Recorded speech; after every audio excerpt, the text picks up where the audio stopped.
We are live. Hello, everyone. Welcome back after a week off.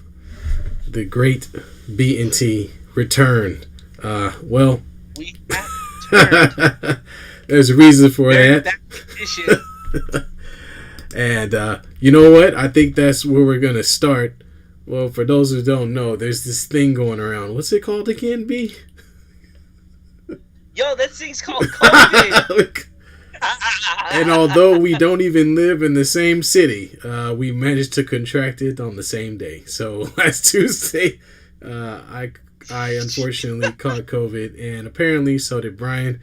We literally picked up the phone earlier today and was like, "Hey man, I'm sorry I couldn't talk to you." And he's found out we both were sick at the same time. So it's real, folks. It's not a joke. I mean, it's not just the flu. I know we've heard that before. I've lived for a while now, and you have too. And as two middle-aged, grown-ass men, it knocked me the hell out. So it's the real deal. It's not the same. I really was contemplating live Tuesday and Wednesday, man. That fever was no joke. Just to let everyone know, I almost hit 107. I was flirting with disaster here. Hi, Auntie Cindy. I caught COVID. But yeah, this is no joke, people. Like, vaccinated as well with everything. It hit me so freaking hard, man. Like, I'm just now responding to people's phone calls and text messages.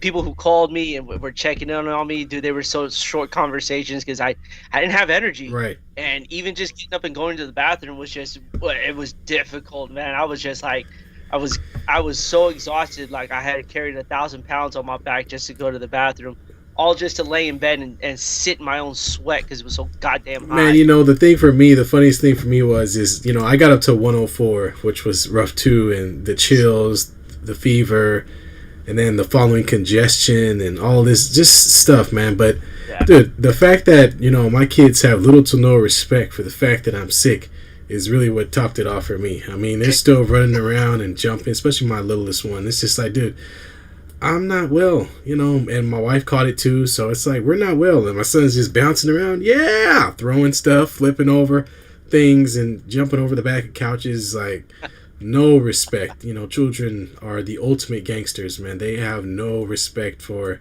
anything, and it's just like, dude, we can't do this right now. Like, we really can't. It's like, dude, come on, I want to go outside and play. Come on, let me get some ice cream. No, get out of here. So it was interesting to say the least, but I will say it hit different. I've had the flu before, man. That ain't the flu. Usually the flu you get a couple of days, maybe. Dude, it's like 5 days. I didn't start feeling like I could get up and do things until yesterday. It was just the fatigue was crazy. I think I was telling you on the phone, man. I went up to go get groceries. I don't even say get groceries. I ordered them online. And then you go pick them up. They just stick them in the back of your car. I drove there 5 minutes, drove back 5 minutes, put the groceries away, and I laid down on the couch. I fell asleep for like 30 minutes. I couldn't do anything, man. It was ridiculous. It was crazy. So, but I'm glad to be healthy. Glad you're feeling better, B. Yeah, man, and thank you, Auntie Cindy. We're feeling great here. We're just happy to be a part of this show here. And to everyone, thank you for checking in on me. Sorry I didn't get back to you guys as quickly as possible, but please understand that texting was fatiguing. That was a lot to even comprehend a sentence. So, my brain was a little mush like it already is. But, for everyone who's joining us, thank you for tuning in. It's been a long time. Hit that subscribe button. Join this live chat that we got going on because we're about to dive into some sports right now. Taj, let's start with your team. Sure. Summer League here. The NBA, the rookies are taking off. But let's talk about free agency for a little bit. It hit a high peak but kind of slowed down. But some of the Lakers signings, developing a team. Let's just cut to the chase here. Is Kyrie Irving going to LA? Yeah, well, I mean, Kyrie, in my opinion, Kyrie's going to LA, man. I mean, he's been spreading the rumors. He's been saying he's not going to sign with another team. Even if he stays with the Nets, he's saying he's going to sign with the Lakers after this season. So I think the Nets have to get something for him. Most of the reports that are out there are saying that the Lakers are the only idiots that want him, And I told you how, and I told you how the Lakers. That's how they're saying it. I too. told you how the Lakers are. We talked about this before. We're always gonna go for the most shiniest thing. That's just how it's gonna be, man. There's no. That's the only way the Lakers know how to operate. We're all about star power, and we'll figure out the rest. So, in my opinion, they will get Kyrie for better or for worse. If we talk about fit and how that works with the team that they have, I mean, a lot of whatever they do is going to depend on health. That's the biggest concern, and availability. But if all, for all intents and purposes, if all three of those players, that's LeBron, AD, and Kyrie, if Kyrie does come to LA and they're all healthy, they are a playoff, in my opinion, at least a Western Conference championship level team. I don't know if they can get to and win the finals. That depends upon another big name that's out there that may end up in the West. But they definitely aren't a team that's 16 games below 500 like they were last season. So I think it's for sure going to happen, man. And it's just a matter of time, and it all depends on where that other guy that plays for the Nets that wants to be traded goes as well. I want to talk about some of the free agent signings, though. I mean, Lonnie Walker from the Spurs is an okay pickup. I think what the Lakers really been doing with Toscano, Walker, the signing of the purchase of the second round draft pick to pick up Max Christie is just trying to get younger. Even the guys that are playing on the summer league, Scottie Pippen Jr., who I think has a realistic chance of actually making an NBA roster. Shaq's son, really raw, has some really great upside, but isn't a guy I think can make an impact right away or on a team right now, but can maybe a year or two, I think, because of his heart problem, and which kept him out of a lot of collegiate, took away a lot of his collegiate experience. I think it's kind of an impediment to him right now at this stage in his career, but he can definitely build on that if he gets an opportunity. He's a great guy. We were talking about this earlier. I'd like to see stashed in the G League somewhere and improve upon his game for a year or two, to give himself an opportunity to showcase his talent and maybe get bumped up on a two-way contract into the league, whether it be with the Lakers or anywhere else. Toscano Anderson, glad we could get him off you guys. He's not a young player. He's like 27, 20. He's an older player, I think. He's kind of in his he's an experienced he's player. in his late 20s. But we need a wing that can defend and knock down a corner three every now and again. So I like the signings that they made, that they've made so far, and I'm just curious to see what happens with the Kyrie thing, man. That's the last domino that needs to fall. We'll see how it goes. We've seen that experiment work in Cleveland with LeBron and yeah, Kyrie. We have. Them breaking up was, I think, the fallout, because I think LeBron may have still been in Cleveland if Kyrie doesn't get up and go the way he did here. And obviously now he's going to be ended up teaming back with LeBron, because it is one of the best backcourts that's out there in the league there. I think Toscano Anderson is going to be a good fill-in. He's not the greatest shooter. It's like a hope and a prayer that you'll get a three out of him. You get a little bit of a defensive presence, but he could run the floor, and he could jump, as JaVale McGee well knows when he got dunked on. But the Lakers are just, like you said, they're like those flies that go to the light. You turn that light on to get electrocuted. They give this big shot here, and they see if it works. And if it does, it does. If it doesn't, well, it's not going to work here. But they did find a way to bring in some young talent. I like Scottie Pippen here and the way he's been balling in the summer league. I haven't been able to catch a whole lot of games, but just watching him play, he could elevate into NBA talent there. Yeah, he definitely and I don't want to overstep, because his game is similar to, if you watch a guy like Dame Lillard, and I'm not saying he's nowhere as good as Damian Lillard is. Don't get me wrong, but the style of play that he plays with is he knows how to get into open space, and he's a pretty consistent shooter in that 2-point jump shot range. So he's a guy that can break down the defense, come off of a screen, get to the open spot on the floor, and knock down an open shot, which the Lakers don't have any guys like that on their roster, unless they get Kyrie, of course. And so a guy like that you can see backing up or playing backup for a little while, even being a third-string guard and getting some run late in games or mid-season, things like that. So, yeah, I think the Lakers have already always been pretty good at finding talent. The problem is that we always give our talent away to get stars, as you mentioned. So that's been the issue. Yeah. So that will story will play itself out. Who knows if it's going to be this year or if it's going to be next year. But with Kyrie, you just never know. I mean, he told all of Boston during a fucking warm up that he was signing an extension and going to be there for the long term, and was gone the very next season. So Yeah, you don't know what you're going to get when it comes to what he says here. You just can't cement it. That's just the only yeah. thing. I think the hope is that the king of the league, LeBron James, can somehow rein him in.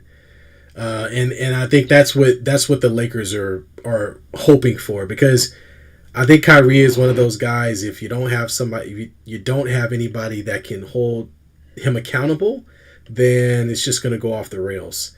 And it could Yeah, be a possibility that LeBron is the only guy in the building that can be the grown up and say, "Hey, look, Kyrie, I'm trying to win a championship like now. So don't let's not screw around with this." And that's what happened to James Harden. James Harden comes over, nobody can control or figure out what Kyrie's doing. KD gets injured, and then Harden's left holding the bag, and then he's like, "Nah, I'm good, man. Like, this ain't working. Y'all ain't winning no championship, so I'm out."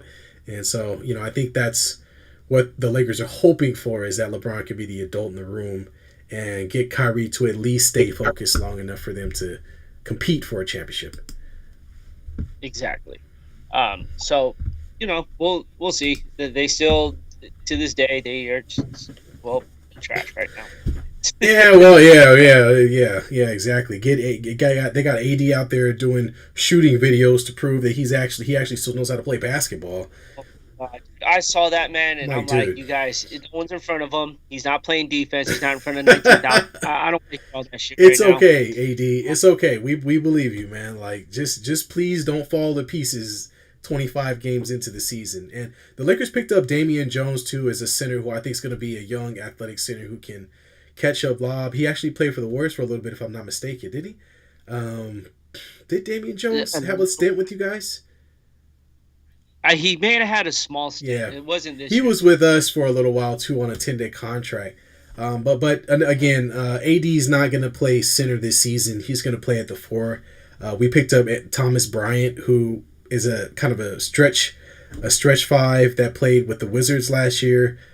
So with two centers on the roster, I don't think AD will start at center this time. So at least they put the kibosh on that whole experiment, because that was crap last year. He did not want to play center, and it showed. He played like trash the first 20 games of the season. So let's move on to your team, man. We talked about the last show we had a couple of weeks back about what the Warriors needed to do to stay or to keep some of their young talent, or some of the guys that some of their veteran guys that really helped position them for the playoffs and helped them make the run for the championship. And it looks like you guys lost two of those guys but kept one. So Toscano obviously is gone. We talked about that. Gary Payton II is now left and has gone to the Sacramento Kings, if I'm not mistaken. Is it the Sacramento Kings? No, Portland, excuse me. Portland Trailblazers, I'm sorry. yeah. Which is actually a Wow, that was to him. good pickup for them. What do you think? I mean, I don't think this has a real impact on you guys. You guys have some other young guys you already have in the fold that hopefully will step their game up. What did you think about those two guys leaving the franchise? Gary Payton II is going to hurt big time, because that was a very good defender on their end there. And in realistic, though, the Warriors aren't going to be giving out 3 years, $28 million to someone on the bench. Yeah. And that's just too hard for them to do. Yeah. For a guy who's averaging maybe 8 points a game and is a very good defensive presence. Don't get me wrong, that is a very good defensive player. But look what Portland paid to get him. 3 years, $28 million. I guarantee you the Warriors were nowhere near that. No. They probably 2 years, $10 million. And I would have been okay with that there. But that man deserves to get paid. So losing him really does hurt. I think losing Otto Porter Jr. to the that's right, was kind of a big loss, because he started those finals games, and he wasn't a huge factor, but he did hit some big time buckets there. So I really wasn't anticipating that. I'm glad they re-signed Kevon Looney. That was That was a very smart move there. Wiseman's been in the G League. Today was his first game back, but you don't know what you're getting from him, and you really don't have a backup center. And Kevon Looney was technically the only center on the lineup for the Yeah. season. So you need to have Kevon Looney ready on the team here. So re-signing him was good. The interesting one though was Dante Divis. I can't even pronounce this dude's name. DiVincenzo. Devencia, stupid ass last name. But that's an interesting signing there. He is a good perimeter shooter. Mhm. He is a good defender there. If he basically it looks like he's taking the role of Gary Payton's minutes there. It's what it is. You're just going to get a little more production. Well, DiVincenzo. Okay, yeah. So he was with the was it the Milwaukee Bucks previously? He was with the Bucks, right? Yeah. So I think he's a good guy because he at least has some experience playing in playoffs. He has some experience playing on a good, solid team with good, solid coaching. So I think he's going to benefit you guys. And he's a guy that could come off the bench although he's small, he's a smaller guard. He can put up a couple of shots. He can knock down a couple of shots for you. He can help set up your offense. He's really, he's one of those guys that you can kind of plop into that backup point guard role for a few minutes and help get your offense going when you got guys like Steph Curry who are no longer on the floor or taking a breather. So I think that's a really good pickup for you guys. He's not a world beater, but he's somebody on a team that already has shooters that can at least space the floor a little bit, and again, just get your offense set up. So, and we've seen what decent shooters become when they come to Golden State because of how open the floor gets for shooters. A lot of these guys end up taking wide open shots, and so you're just looking for a guy who can knock a shot down here and there. That's what Otto Porter was. He was great player too, and he could hit an open shot. Yeah. Gary Payton II did come along as far as hitting shots there, but it's not to the new guy standards here. So that's going to be interesting. But what's really kind of blowing my mind is this is just for rumors here, but I know there's speculations. Why hasn't Wiggins been given a contract extension, and so has Jordan Poole? Those are two players that we've been waiting on to see if it's going to be extended. And the more I think about it, it's the KD rumor that broke last week, that the Warriors had the best package to offer for Kevin Durant. And I'm just going to be realistic with it right here. The Warriors' chances of winning are these next 4 years. That doesn't include last year's title. This is 4 years from now, this new NBA season. This is their best chance to stay on top. Jordan Poole showed a very, very good amount of uprise in his skill there, but you saw a lot of downfall, a lot of growing pains here, right? Mm-hmm. You saw Andrew Wiggins, who finally had the best year of his career. Now, this dude's been in the league for almost 8 years now. So yes, it took 8 years to have a good first good season. Will that trend continue? Right. But hear me out on this, Warrior fans. You bring in KD, who knows the Warriors' offense.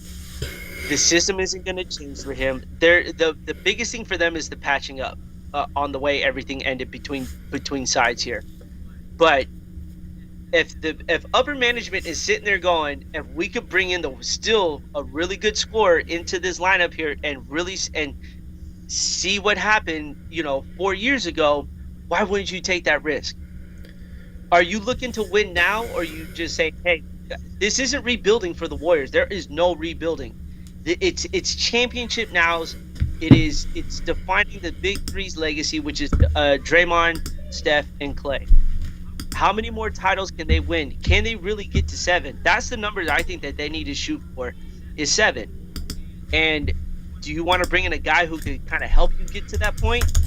You're going to bring a lot of noise when he comes here, or do you go with this young talent that you have? Yeah, and I think honestly, I don't think that the Warriors have the necessary assets to make the trade. I forgot what type of clause it was, but they can't trade for Andrew Wiggins. I forgot what Wiggins is out. it has something to do with Ben Simmons's contract on the Nets or some crap like that. I have to look it up. But they can't trade for Wiggins, so that really would only leave Klay Thompson and guys that you're probably Draymond and guys that you're probably not going to want to part ways with. I do agree that it is a little curious that they haven't extended Jordan Poole or Wiggins, and it does kind of feel like it's trade bait. You know what I mean? Like it's sort of a way to 100%. keep that keep that option available, so that if players start to shake loose at some point as we continue through this long off season, or even during the season, that they will have an opportunity to have some assets to trade. So I think the Warriors are playing a little bit of Russian roulette here. They do believe in Wiggins. I think they know Jordan Poole is their best young asset, but I also think that they really are all in with Steph Curry and what is going to be the remainder of his career. So I think they're kind of rolling the dice a little bit here and going, hey, you know what? We love you young guys. Like, we love you, Wiggins. You're good, but we used to have a guy like this back when we won our first championship. We traded his butt out of here whenever it didn't work out anymore. That's the thing. So And Harrison Barnes, was a decent he player. was same role, same size, same everything. And okay, Jordan Poole, yeah, you're good, you're young, you're talented, but we kind of have a group of guys that we drafted in who still have something left in the tank. So I think they are kind of rolling the dice, and the Warriors are really putting it out there that, hey, look, we're not going to extend these players because they make good trade bait. And if a great player comes loose, because you never know what's going to happen in the league. Guys get traded all of a sudden. Remember, Rudy Gobert was traded from Utah to Utah to the Timberwolves.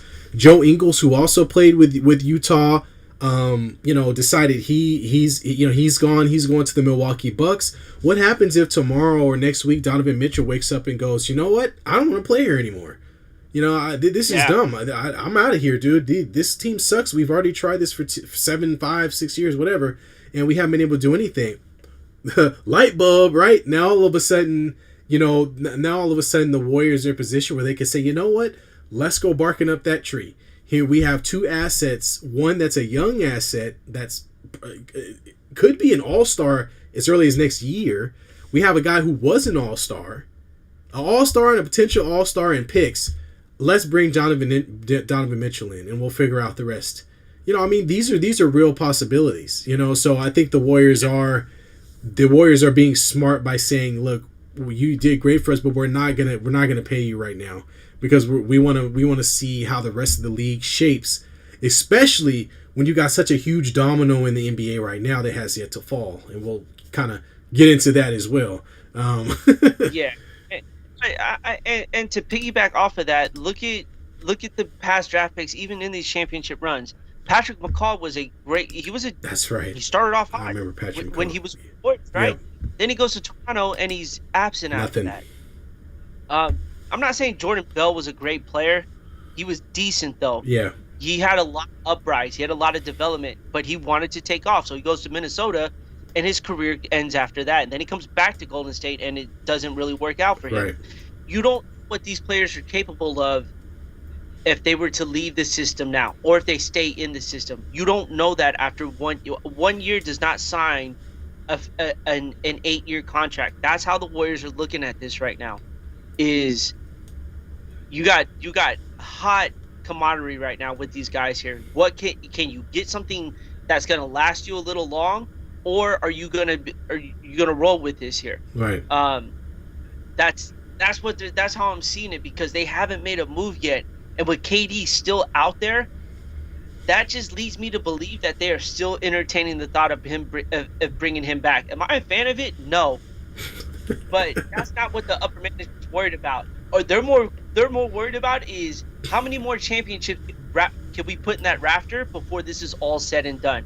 That's the risk that they're willing to take, and these guys take a lot of risk when it comes to signing players too. They are not afraid to put that checkbook out or even cut a player, even though he's doing good. Hey, we're going to use you as trade bait now because we need to bring in a higher talent. The Warriors still have locked trade picks as well for the next 5 years. so they can part ways with with those draft picks as well. If they wanted to bring in KD, honestly it'd be a really dumb move. But if I could see three more banners go up in that time span, sign me up all day for that. Yeah, But and the other thing we talked about is the optics of it, right? I mean, Kevin Durant, what does he look like if he goes back to the Warriors? I mean, he's gonna look. His legacy is already kind of dirt, but it would be even worse at that point. It would just kind of be like, oh yeah, that's right, you can't win on your own. The same type of stuff he's been hearing for the past 3 seasons. He's been with the Nets, and I just don't see him making that choice to go and play there. Now, it's not necessarily all his choice. Obviously, it's the Nets who are holding the keys because he's under contract for 4 more years. I don't know why he's with that. So, his contract too. Yeah, and it's just I don't see that happening. I think the Nets are going to want a lot more than what the Warriors can offer, but then also I don't see Kevin Durant walking back into that building and tucking his tail between his legs after all of the comments that he made about not being treated a certain way. And he's had a lot to say since he left, and all that leads me to believe that he ain't coming back. I think that KD, and maybe let's transition maybe into the Kevin Durant situation. Everybody at this point already knows Kevin Durant goes and tells the owner of the Nets he wants out. He wants to be traded. The Kyrie experiment is no longer working. He's done. Wants to be traded to a handful of teams. Sounds like it's the Heat, possibly Toronto, or his main idea is to go play with Devin Booker for the Phoenix Suns. The Nets are looking to get a huge haul for him, but as we both know, when you trade players of that caliber, you're not going to get equal payment. You're going to have to take something that's going to be either a player with a lot of potential and mostly draft picks. So I think the Nets, are hoping to get a lot. They may find some teams that are willing to work together because you do have some teams out there looking to dump salary, like the Pacers and the Spurs, and there are a lot of teams, Utah Jazz, who are a lot of teams that are on the rebuild.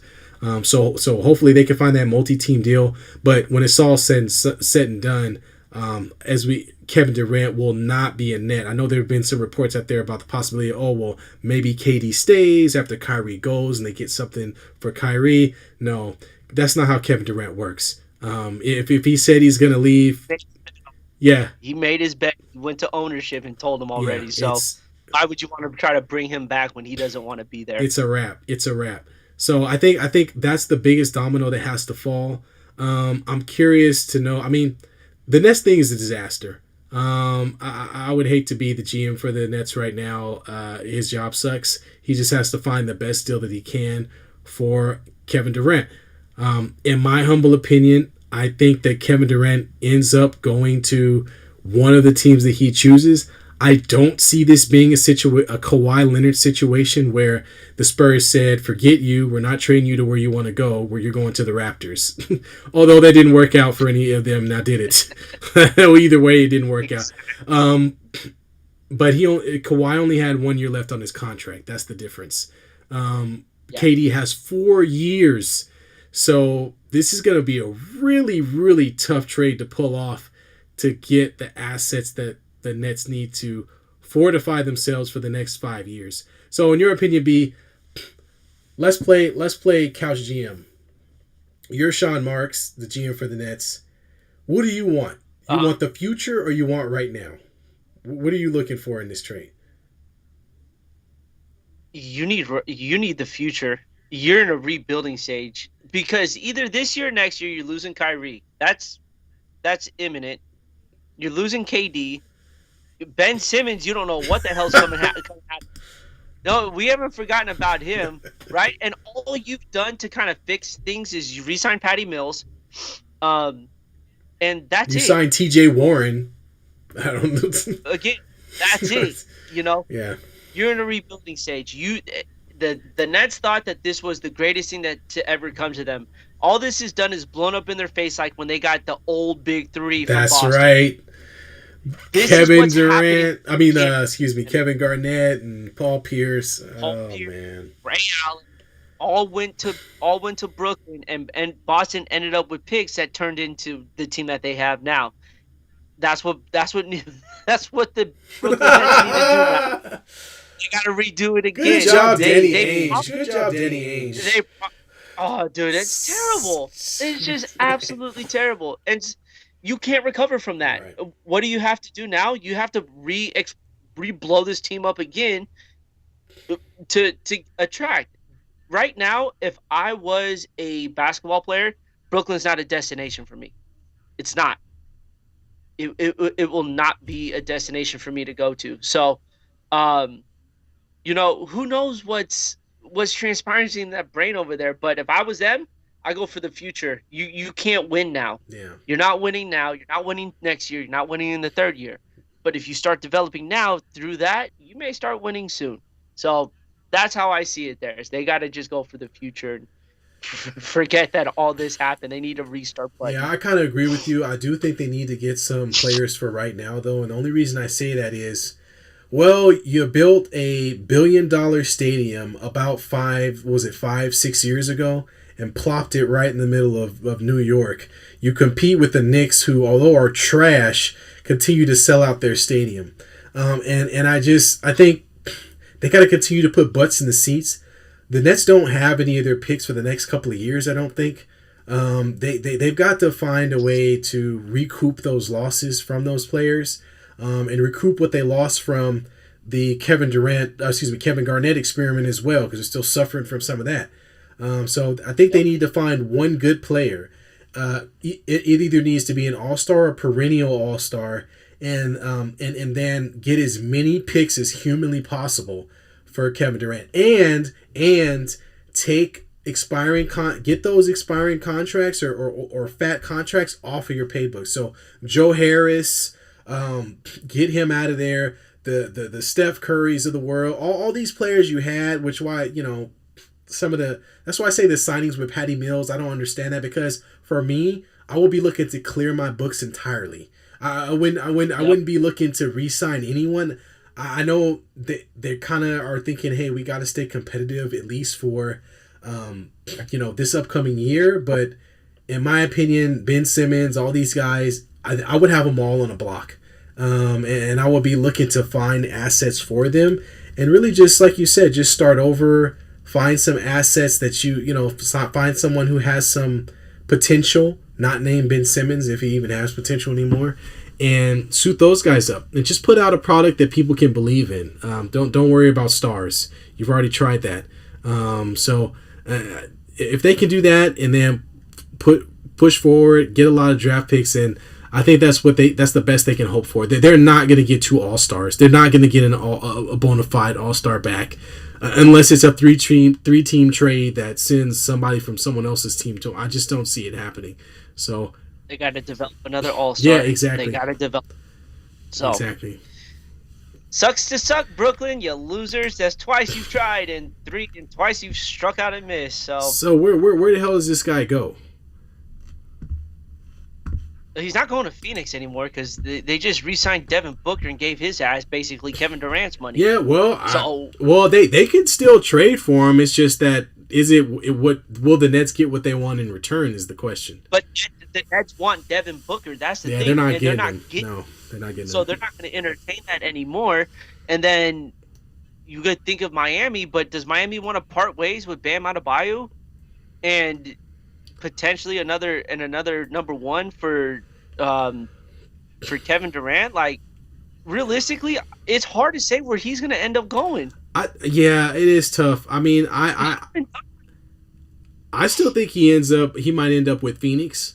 I think what the Nets do is the Nets are going to put pressure on the team that really wants him, and they're going to tell him, hey, look, there's some mutual interest, but I'm going to need you to find a third team to give me what I want. I think that's what it's going to come down to. They're going to say, yeah, sure, you want Kevin Durant? Great.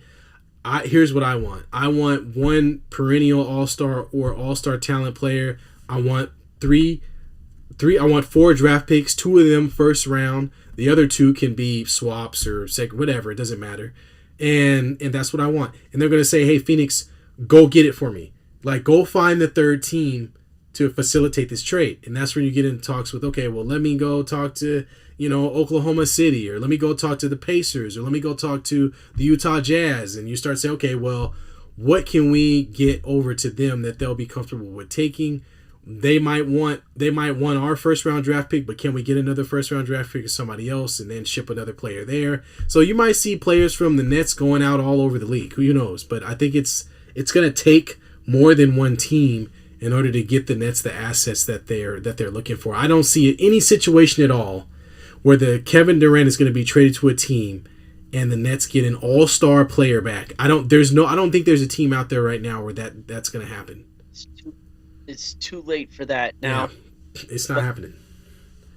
It definitely isn't. But let's kind of transition to someone else who got traded during this week as well. Yeah. Baker Mayfield got gypped of a job. Holy shit, did he get done wrong? So this is interesting. So, like you said, for those who don't know, Baker Mayfield has played for the past, I want to say 5 or 6 seasons for the Cleveland Browns, has been what we can call a serviceable quarterback, has had great moments, has played in 1 or 2 playoff games. But he won a wild card game. Has never been a bad quarterback, but was just traded for what was he traded to the Panthers for? 5th round draft pick. What the hell, man? Just one. That's what thought of him. Just one. Not 2. Just one. It took 1 draft pick to take Baker Mayfield from a team. I mean, what? Disrespectful. And it's a very curious thing to me, and we talked about this earlier. Is this just a representation of how bad Cleveland's upper management is? Or is the market for a backup quarterback really that low? What are we seeing here? Let's look at it like this. Cleveland can't keep a quarterback, right? That's been a known factor since we've all watched Cleveland Browns football. They could never hold on to a quarterback. But they found a guy who wanted to change the culture, who wanted to change it, and was changing it, not in a very rapid way, but at least it was changing in a positive direction. Right. They were able to bring in some big free agents, OBJ, who now is with the Rams, but they didn't utilize him as they should.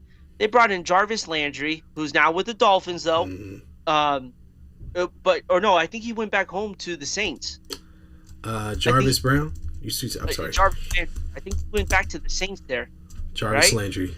Yeah, I'll check on that. Keep going. So yes, sir. He is. The talent was there. They never hit their stride, but they weren't playing subpar 500 football. Even though they were 8-9 this year, they were still only 2 games out of a playoffs of winning the division. Right. For the Bengals went to the Super Bowl with a 10-7 record.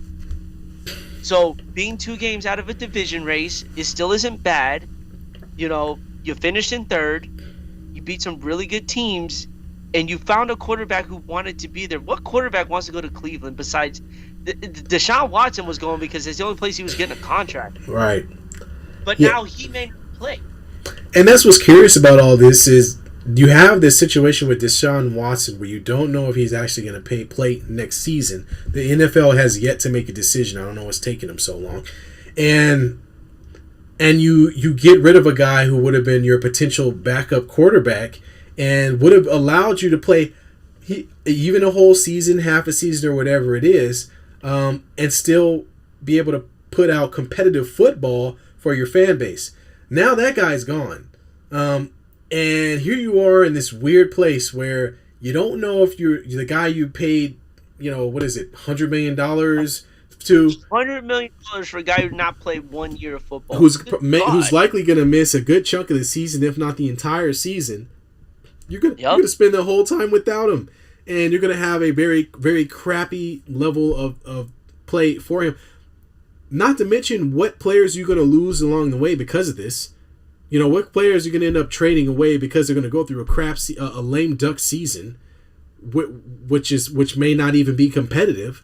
I just think it's a silly move for the Browns. I don't know. It's just kind of I feel like. They're aiming for the stars here and thinking that Deshaun can save them, but ultimately, I don't think they're going to be as competitive as they think they will be. And it's not like their defense is bad. They got, in my eyes, the second best player, Myles Garrett. That dude is a monster. Exactly. Their defense isn't that bad. Why would you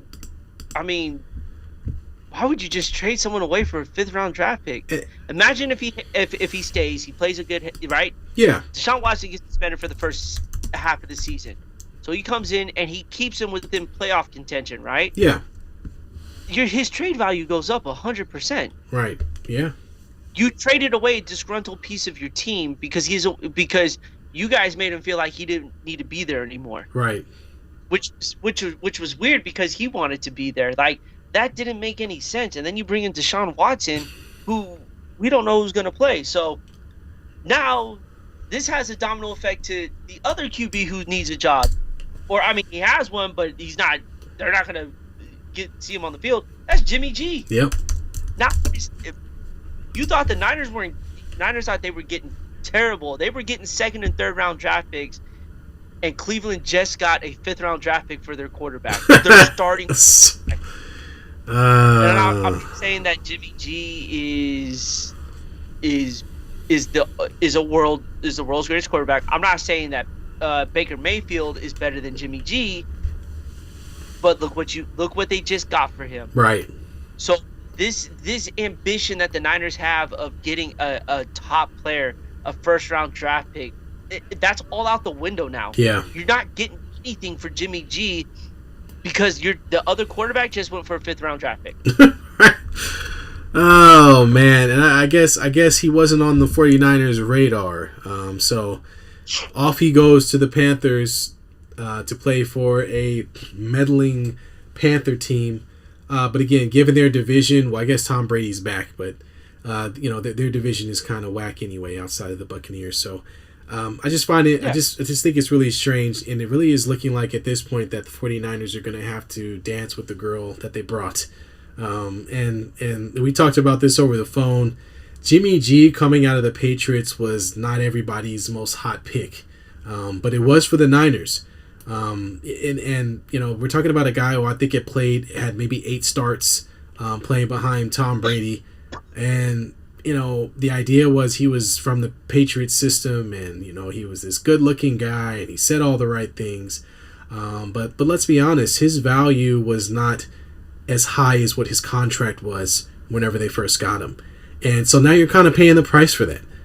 You put all your eggs in that basket because you thought he was a sure bet, and now it didn't pan out. So the value that you placed upon him, nobody else has. And you're not going to be able to flip Jimmy G for a top-tier quarterback. That's impossible. Top-tier quarterbacks are making hundreds of millions of dollars. And you sign one of them for right around, what was it, $60-70 million. So you're not gonna get the return on the investment. You're just gonna have to ride it out. You know what I mean? And I think that's where the Niners are. They gotta ride it out with Jimmy G. They gotta try to re-sign Deebo Samuel and try to bring back the same group that helped win a playoff game last season, and hope that they can just build on that. And I think that's just kind of where you're stuck for the time being. You just gotta believe in the growth. You gotta cook with the ingredients you got, and sort of believe in it and move forward. I think the talk about him being traded is a bunch of garbage. They're not gonna bring anybody in who's any better, and we're getting close to training camp at this point, and I think it's kind of a moot point to talk about him being traded. I don't think there's another option available out there. Just focus on the stuff that's in house. Get your guys signed. Get the guys you want on the books. Look at what the Raiders are doing. Sign your core. Hey, no, seriously. I mean, there was a lot of talk about and chatter about Derek Carr whenever John Gruden first came on. There was a lot of talk about him not being the quarterback. There was a lot of talk about him possibly being traded. We traded Khalil Mack for heaven's sake whenever John Gruden came aboard. So, I mean, there was some question marks about Derek Carr and what he can do for the team. Derek Carr, this is his second go-around where he's been told he isn't the guy. And he's outperformed the naysayers every time. And so now they finally chose to go ahead and give him the money. They found guys on their roster that were competitive in Crosby, and now they're paying him. They went out and found another receiver, Winfro, who came out of nowhere. He had a great season. They paid him. And I think the 49ers need to take that same approach and say, hey, these guys contributed to us winning. Pay them. Be done with it. Yep. Just give them the money. Debo Samuel, let's not wait all the way till training camp. Let's get you paid. Boom. Here's your money. Move forward and just go at it. Go at it that way, man. As if Debo still wants to be a part of that organization, we still don't know that. That's true. Yeah. That's still left in the air. But maybe the Niners send Jimmy to Cleveland. Who knows? Yeah. Cleveland needs a quarterback. Exactly, and Raiders sign Darren. Hurry up and get Darren Waller. Get him an extension. Don't wait around. He's a great tight end. Get him an extension. Wait for that. Get him an extension. Okay, don't wait. But yeah, man, and so I'm really juiced about the upcoming football season, man. I think it's going to be fun. I think the AFC West is going to be interesting for the 49ers. The AFC. Where are your Ravens positioned? AFC North, right? Yeah. AFC North. I mean, it's you got a chance. You got a chance. I must say, Ravens. The Ravens got a chance. Outside of the Bengals, we do have a chance. Yeah, that's true. They're bringing everyone back. The only person they've lost was downtown Hollywood Brown, right. But other than that, the rookies really stepped up last year for the Ravens with, everyone who was injured, and everyone who was injured is coming back. So they're anticipating the Ravens to have a breakout season. Lamar Jackson looks like he's on steroids. Yeah, well, I mean, hey, I would too if I thought I was going to have to run the ball. But, it's the Ravens. Like, Lamar Jackson is going to be Lamar Jackson. He's going to throw to the other team at least 3 times. But the good thing is Cincinnati's still young, man. And the Ravens have this weird thing where you guys are either great or you're crap. So, I mean, I think you have an opportunity to at least be a winning ball club this season. And I think, Cincinnati could take a step back. I mean, they outperformed many folks' expectation this past season. And there's an opportunity for you to sneak in there. You still have a pretty tough, solid defense. You guys go out there and make some noise. I think you just got to get back to that old, hardball football where both of those coaches are the same. Honestly, where you just play good defense, get a couple of 15-yard throws, and run the ball. That's it. It's gonna be pretty vanilla. And so I think you guys you've got the formula. It's just a matter of executing it. So I think you'll have a good wild card run. Let's say get in on the wild card, Ravens. We don't want no wild card run. We want a division title. Oh, who wants wild card? I don't know, man. Well, at least Ben Roethlisberger's gone. We don't have to watch him play anymore. Good God, I'm so tired of watching that train wreck.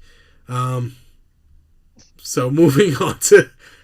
So I'll MLB. I'm gonna start with a topic, and then I'm gonna push the MLB MLB deck over to you. But I want to start with some reports about the A's ballpark in the Oakland A's, which I'm an Oakland native. So just one of the things that's been talked about for the last 25 years, and nothing has ever happened. But as we all know, that Coliseum is falling apart. There's been a lot of talk about moving. About the A's going to different cities, Las Vegas being a possible destination, as we saw the Raiders leave Oakland. But the good news out of Oakland, basically they're saying that they have taken the vote, or at least they've taken the proposal off the voter book, so just making it so that the city council members can just vote this through to build a 35,000 seat waterfront stadium, which I think is still the Howard Terminal area. For those who probably don't know where that is, it's near around downtown Oakland, going down the bay into the port where all of the big giant cranes are.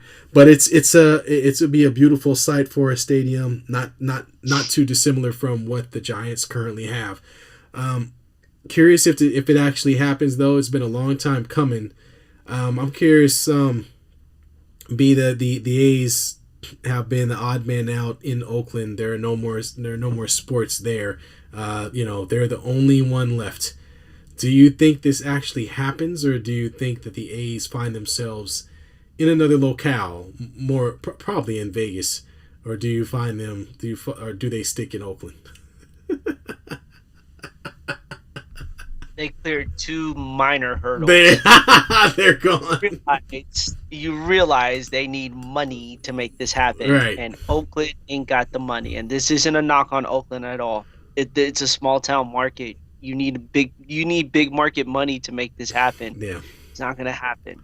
They're going to Vegas. It's unfortunate. It's Vegas is gonna have three major sports teams there outside of a basketball team. But if the NBA expands, what do you think they're gonna go looking at? Vegas. It's either Seattle or Vegas, man. Those are the only places. Yeah. And so if NFL bans pork and beans, Brady will never win a game, and Sap will admit he is a sap. What? If NFL bans sport. Oh man! Just threw me for a loop in the comments. Wow. There. Thanks, Unc. I didn't realize that Brady was a big pork and beans guy. Living in Boston for all that time, he might as well. I just got done watching his documentary, The Man in the Arena. It was interesting to say the least. But the San Mateo kid, huh? That's what they talked about. Yeah, him growing up in the Bay. I don't think Brady's gonna be doing much here. He'll win a few games because he plays in the NFC South. That's for sure. He's gonna win those games. But it's not gonna be much. But going back to Oakland, it's this should have been in the works a long time ago. It should have been happening, at least preparation. And now you're going to try to blitz Oakland to build you a stadium. With what money do they have? Well, what money is there? Oakland has money, but the people with the money don't want to buy a stadium, and that's really what it comes down to. Oakland has money. It's been there are some issues within Oakland as far as especially the homeless issue, but a home in Oakland costs about $600,000 to $800,000 these days, and that's a block away from the hood. So they've got money. It's just that, again, city funding from public funding is in Bay Area towns. It just doesn't happen. It's one of the reasons that the 49ers stadium is in Santa Clara. It's the reason that the Chase Center had to be funded mostly through business funding, and not through any public funding. The Warriors had to help buy that stadium, so it just doesn't happen in the Bay. Now it's outside of the Bay.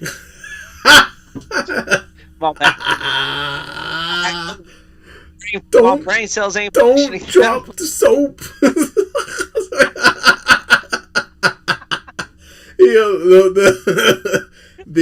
Look on my but getting back to my point, if you're building a stadium outside of California and outside of the Bay Area, you've got a greater chance of building it. Even the stadium that's built for the Rams, that had to be financed through business money. That wasn't publicly financed. That's just because they had a super rich owner. So in California, it's very difficult to do. You got to go out of state. Out of state, it can be done a lot easier. So here's the only way it's done right is if they do get the money from businesses here. Obviously, look, the Chase Center is going to pay itself off within the next 2 to 3 years. Right. That they have nothing to worry about, and especially with now them being a good team, money isn't going to be an issue for them as far as paying it back goes.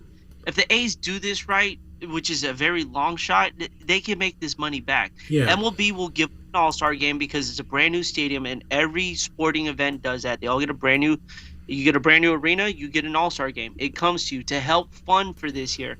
So it's not like it's not going to happen. It's just, are you willing to take the risk to make it happen? I just don't see Oakland really wanting to do anything to do that, because if Oakland had the money, they would at least upgrade it O.co. Yeah. You had to fix your plumbing problem in that fucking in the stadium. Dude, when you walk through the concourse during baseball, it's like walking through a haunted house right now. It's old, man. It's disturbing. And so, yes, I agree. You're not going to put too much money to upgrade it, but you need to do something to attract your fans. You got to do something. Yeah, and it's just dead, man. It is dead. I mean, you have a lot of commerce running into your city. There's a ton of people that have moved from the peninsula over to the Bay Area and the East Bay.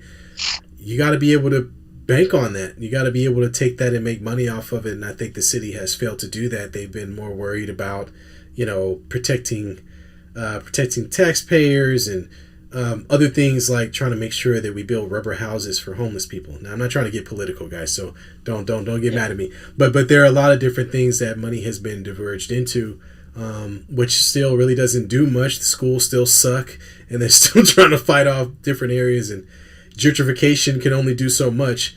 It's not, there hasn't been a real way to attack some of these things, and, they're doing the best that they can, but, in my opinion, they just didn't do enough to build on the areas where they could have built on to cement something or to create something.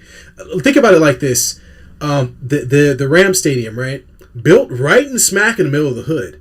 They literally obliterated most of Inglewood in order to build that stadium, and now condos and shops and all this. So there isn't really, it's really about what you intend to do and where you intend to do it.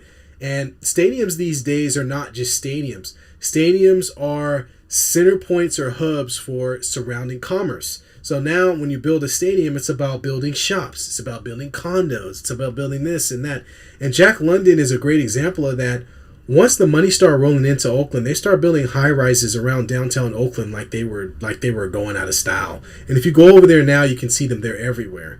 And to piggyback on that, and then also turn that into being able to build a stadium is what Oakland would have needed to do. So it's all the arguments you have about wanting to build this stadium and where it is and blah, blah, blah, blah, blah. That hasn't stopped any of the high rises and condominiums and lofts that they built, one on top of the other on Jack London and all the way down to the Howard Terminal. It hasn't stopped that. And that's because that's where they felt the money was going to come from. So that's where the money went, right? And you had investors and people to make those builds. So it's just a matter of, you don't have the people in the building, the smart people, the rich people to come together to make a choice that'll actually cement or make that deal happen. You just don't. You have 60-year-old city council people who've been around for 50,000 years and just don't see the reason to build it. So, so in any case, man, that's just it is what it is. So we're coming up on. Let me talk about a team who has money and is choosing not to spend it. Who's that? And that's the team across the bay. That's my Giants. Oh. Y'all been shitting the bed for the last month and a half, and I'm getting tired of watching it. All right? You guys have a payroll that is huge right now. You chose not to sign anybody in the offseason for big money. The season started out hot, but y'all don't look too hot right now. You guys look like a burnt, like a very bad burnt end of a steak right now. It's terrible. No one wants to buy that. All right? They're still within playoff shot. I would love to see them get into the playoffs here again, but man, are they losing ground. Jesus Christ. Spend that damn money. Go get yourself some talent here. The Giants are getting old. Man, they've had guys since 2012 on that team. It's 10 years of one team, and we're not improved. Dude, the Giants do this all the fucking time too. They bring in guys after one good year. They sign them for these long ass contracts here, and they basically suck after 5 years, but yet they're still stuck in these large ass contracts. The Giants don't have any large contracts right now. Go out and sign somebody young. But you know what? We'll keep this guy who's been with us for 12 years, and he looks tired as shit on the field. Like, come on. It's the loyalty clause, man. Get it? Hey, man, Giant forever. By all means, you will still be honored as one of the greatest Giants to play. But man, they had 107 wins, and we're nowhere near what our win total was last year. It's like, good God, man. Give them the. Get it. Spend the damn money. Go get yourself some talent and get back into the playoffs, because you can't go from 107 wins to potentially not even sniffing the playoffs. Like, it just don't work like that. Yeah. It's terrible. Gotta stay relevant. Oh man. Well, we're at 8:58, so we got 2 minutes. Did you want to attack this last thing, or did you want to save that for next week? Hell no, let's talk about it now. Man, that shit was great. What you mean? And if you haven't watched it yet, too bad. We talking about it, and that's great. Okay, so spoiler alert. We're gonna talk about Stranger Things. So if you haven't watched the last 2 episodes or the last season, Don't watch this. Go ahead and turn it off. Watch it because you need to have watched it by now. Yeah, Like, yeah. I Just would have to watch it. I don't know about you, dude, but I was up at midnight and I ended up watching both. oh yeah, Both dude. episodes. We watched part of it that night, and then the next one we watched the next day. We watched the rest of it. So my son, he had a fever that night, Friday night. So he stayed up and he watched the whole thing before we even got to it. He's turning 13 this year, so he's cool. He can watch. Then me and my wife, we kept trying to watch it and we kept falling asleep. So it's because everybody's sick. So we watched it. I watched the first 20 minutes. Then I went back and watched the next 30 minutes. And then we finally were like, oh, there's only one more episode. And the last episode was like 2.5 hours long. So we had to watch it in spurts. Though. It was dope though. So yeah, dude, I'm not gonna. So my thing, man. So I gotta say, man. As far as new edition characters, I think Eddie had to be the best new edition character in all of the seasons. I mean, we had Bob, who is what's her name's boyfriend. Remember, Bob got killed by the big Demogorgon. Eaten by he got his guts eaten out of him. R.I.P. Bob. But this dude, I really liked this character. I thought he was really quirky. It was a lot of fun watching him and Dustin, and just his whole little vibe, man. I was feeling it, man. Even the hair, bro. The hair. Yo, oh man, that metal show he put on top of the trailer. That was dope. I was feeling it. I was like doing my little headbanging in the room. I was like, it was the most nerd out moment ever, man. It was great, man. I was feeling it, man. And just the tears in Dustin's eyes. Like I was just like. I felt it, man. It was rough, man. It was rough. Oh man. Here's where I probably teared up the most is when Max was supposedly dying, getting crinkled. Yeah, when she was getting pretzeled. Yeah. And then with Lucas holding her, that moment kind of hit me a little. Don't lie, dude. That was a little rough. Especially when she woke up and she was like, I'm scared. I'm scared. I can't see. I can't see. I was like, oh man. Max. That was crazy, man. I was crazy. And then, but we can't forget about your boy Hop, man. Your boy Hop came through though, man. He came through with the sword, with the King Arthur sword. I mean, come on, man. It couldn't have been more dramatic. The man slid on his knees and cut through the Demogorgon and was like, I was like, man. That was so crazy, man. And then your boy... He's Spanish survived Russia in a movie or a show. What's that? He survived Russia. Who survives Russia during the winter storm in jail cell? Well, first off, I want to point out that they had the mini-face god with them, okay? For those who watched Lord of the Rings. The mini-face god... He said it was Braveheart out there. Yeah, man. Like I said... He did it for... I'm telling you, man, he did it. He did it for real, man. But yeah, that was dope. Man, even I mean, just the whole thing was clean. And then of course 11 came back. They put her in a bathtub in a pizza shop. You know what I'm saying? And she, got it done. I love Argyle. Great character. I hope Argyle stays next season. I hope so too, man. Bro Chacho. Mike confessing his love. Oh man. Yeah. I felt a little guilty for him. And look, I'm not gonna bring relationships all up in this, but they were like, she was like, you never say I love you, and I was like, that's kind of a common thing for a lot of guys not to say right off the bat. Yeah. Let him. I mean, and he's only 16 years old, so. Yeah. Exactly. But and the other romance, let's not forget Steve and Nancy, where we saw Nancy get back with her old dude. Oh man, why am I forgetting dude's name? She got because they break. That's why everybody gonna forget about him soon. Jonathan, thank you. Got back with Jonathan, but Steve is the real ace in the hole, man. That's the real OG right there, and it was good to see him survive because I wasn't sure if he was gonna make it. I wasn't sure if anybody was going to make it at one point. It looked like Vecna had everybody on the run. And Even though they burnt him up and shot shotgun pellets into him, he managed to escape and disappear. What?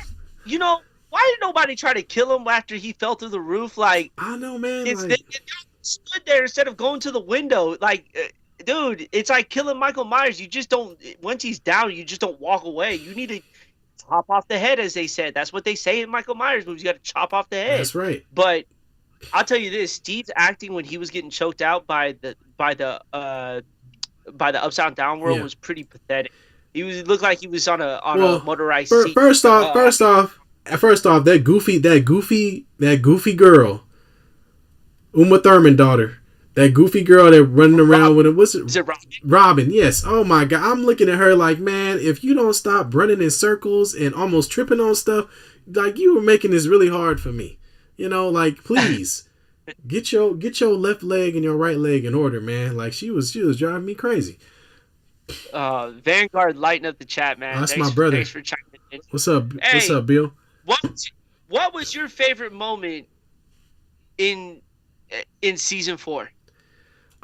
Drop a comment in the chat if you're watching. What was your favorite comment in season 4? But T, what was your favorite moment in season 4? Man, that's tough, man. I got a couple of them. You know what I'm saying? And some of them are more funny versus more like end game type stuff. If we talking end game style stuff, it's got to be Eddie.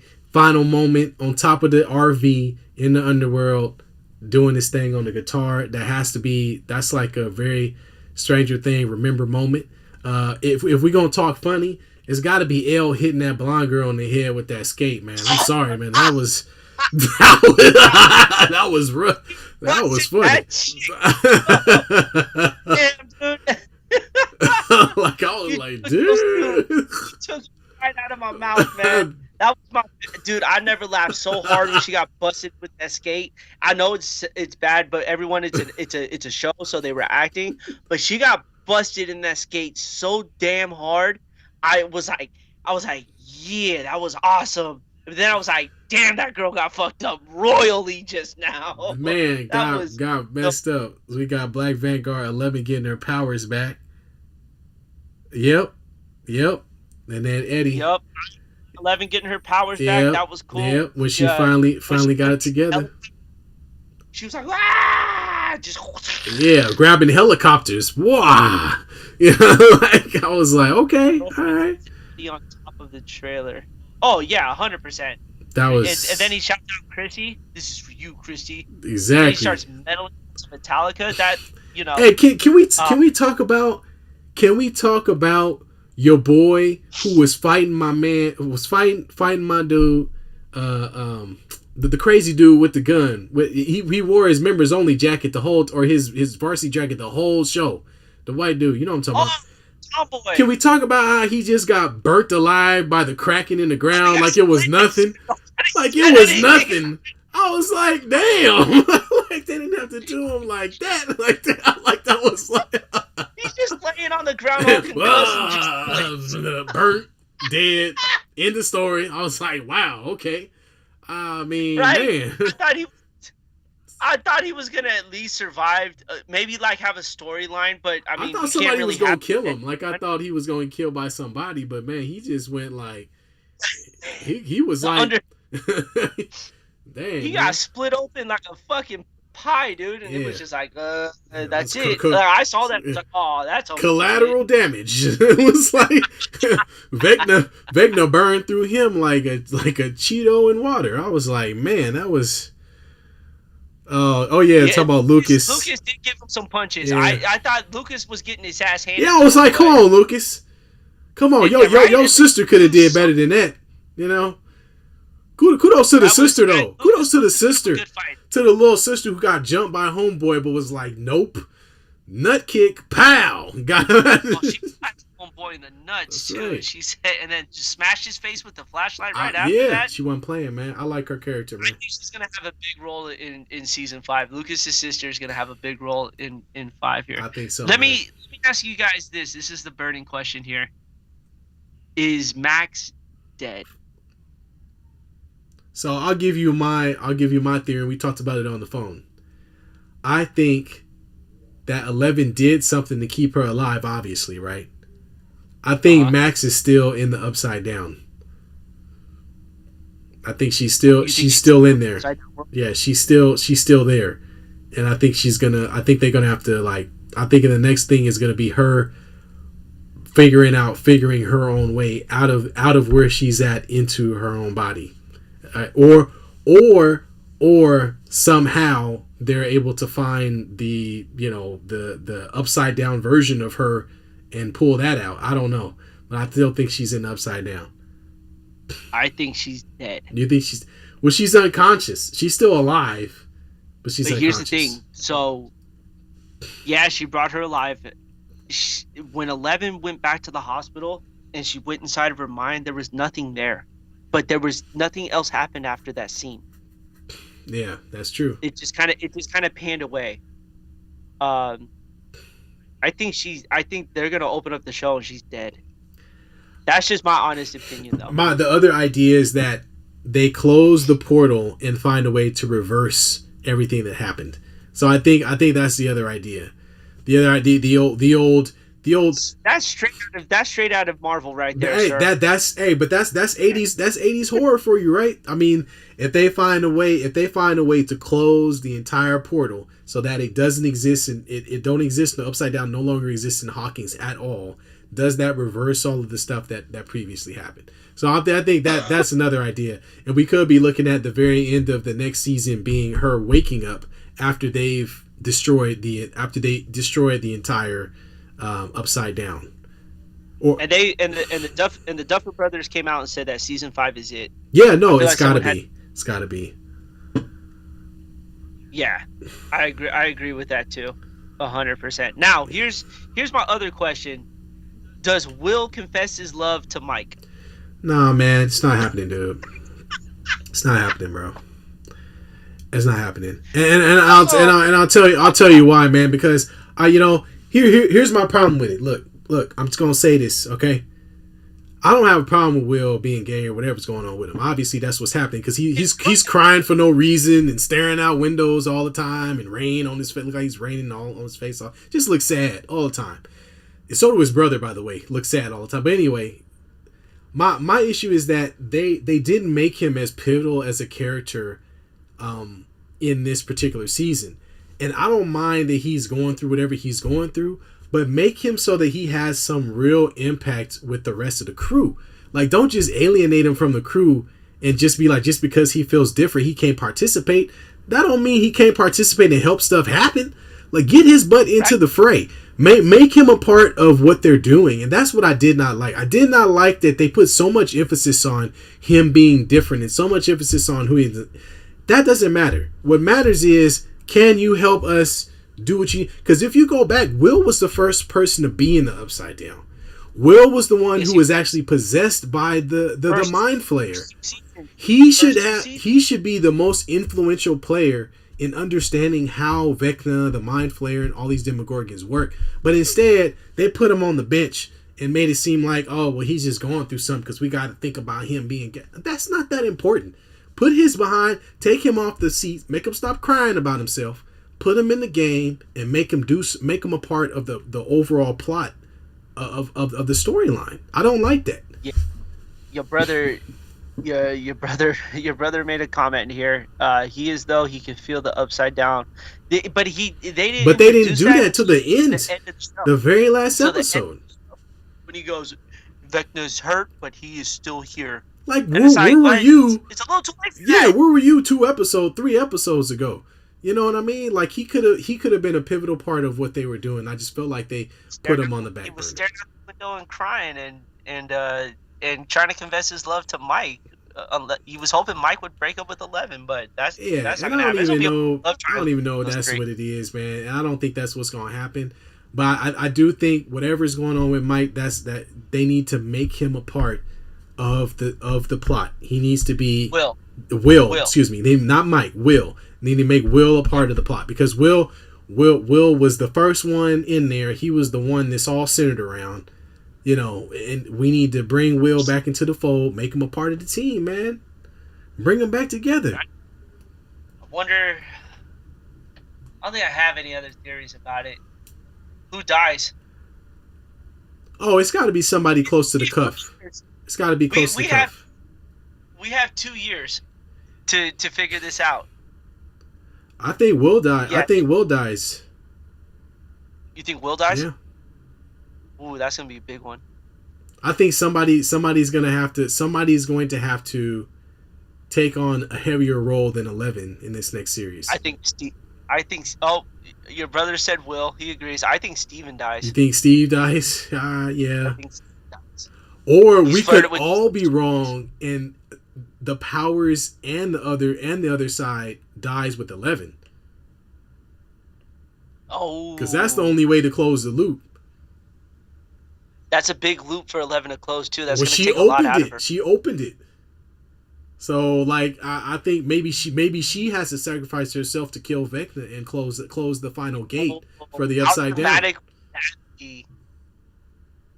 And her and Hopper just watch season 5 be eight episodes, 2.5 hours long each. Yeah. They give us a lot to talk about. He said Will could die too. Well, he could, yeah, because they can. Well, they kind of connected, but I think 11 takes the cake, and I think if they could, the only way to for sure, she's the only one that can close portals, man. But Will's connected to the Mind Flayer though. Yeah, no, he is. That's true. That's true. I think he still has a piece of the Mind Flayer in him. So I think if they kill the Mind Flayer, I think Will ends up dying too. That's true. Yeah, you might be right. That's true. That's a good possibility.